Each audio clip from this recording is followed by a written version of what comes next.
मोहब्बत का साया मुकम्मल कहानी। कहते हैं मोहब्बत और मौत कभी किसी को बताकर नहीं आती। ऐसा ही हुआ रेहान के साथ। एक आम सा, सादा सा, गरीब लड़का गांव के किनारे एक छोटे से कच्चे घर में रहता था। दिन भर मजदूरी करता और रातों को आसमान के सितारों को देखकर। रेहान को दुनिया से बस दो शिकायतें थीं, गुर्बत और तन्हाई। मगर एक दिन इसकी जिंदगी बदल गई। गांव के पास मौजूद एक पुरानी, सुनसान सी हवेली में एक लड़की आई थी। शहर की रहने वाली, अमीर बाप की इकलौती बेटी। लोग इसे देखकर दंग रह जाते। सफ़ेद चमकती कार, कीमती लिबास, चेहरे पर गुरूर। मगर एक राज था।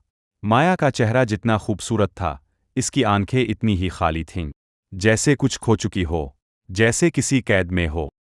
रेहान की पहली मुलाकात माया से इत्तेफाकिया नहीं थी।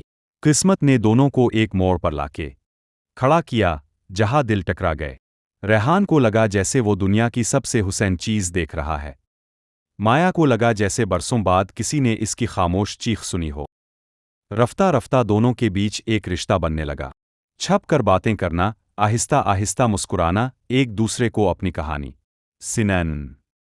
इस मोहब्बत के दरमियान एक सियाह दीवार थी। माया पर साया था, एक जिन का साया।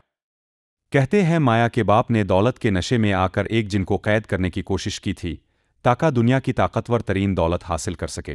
मगर इस जिन ने बदला लिया। इसने माया को की कैद कर लिया। अब माया के इर्द गिर्द एक नजर ना आने वाली दीवार थी।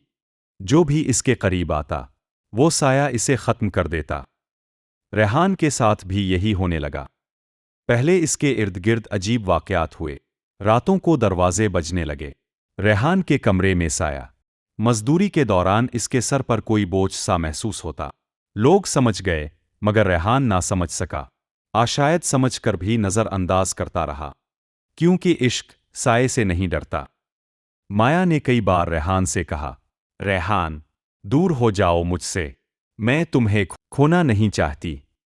मगर रेहान का एक ही जवाब था, मोहब्बत साये से नहीं डरती माया। मोहब्बत तो अंधेरे में रोशनी बनकर आती है।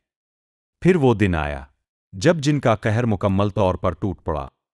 एक रात, जब गांव पर गहरी खामोशी छाई हुई थी, हवेली से चीखों की आवाजें आए। रेहान दौड़ा। लोग रोकते रहे, मगर वो नहीं रुका। हवेली के अंदर माया जिनके कहर में थी। दरवाजे खुद ब खुद बंद हो गए। दीवारों पर साए दौड़ने लगे। रेहान के जिस्म पर जख्म उभरने लगे, जैसे किसी ने नजर ना आने वाली छड़ियों से मारा हो। मगर रेहान नहीं रुका। जख्मी जिस्म के साथ माया को आवाज देता रहा, मेरी मोहब्बत को कमजोर ना समझना। माया ने जिनसे कहा, तूने मेरा बचपन छीन लिया, मेरा सुकून छीन लिया, अब मेरी मोहब्बत ना छीनो। जिन ने धाड़ मारी। पूरा हवेली हल गई। फिर एक आखिरी जंग हुई, रूहों की, सायों की और मोहब्बत की। रेहान ने एक पुराने फकीर की बताई हुई तस्बीह पढ़ी। साए कमजोर पड़ने लगे। माया ने भी हिम्मत की और इस जिन को आखिरी बार ललकारा। वो साया चीखा और खुद को आग में झोंक कर मिट गया। जिन हार गया, मोहब्बत जीत गई। रेहान कई दिन रहा। गांव वाले इसे मुर्दा समझ बैठे, मगर माया इसके पास बैठी रही, दिन रात। कई दिन बाद रेहान ने आंखें खोलीं तो सामने माया थी। वो मुस्कुराई और आहिस्ता से बोली, तुम जीत गए रेहान।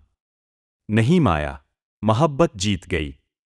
और फिर वो अमीर लड़की जिसे सोने चांदी के महल मिल सकते थे, एक कच्चे मकान में आकर रहने लगी। क्योंकि सच्चा इश्क मोहल्लों का मोहताज नहीं होता। कहते हैं, इस हवेली में अब कोई साया नहीं है, बस एक पुरानी दीवार पर लिखी एक तहरीर है। मोहब्बत से बड़ा कोई जादू नहीं होता।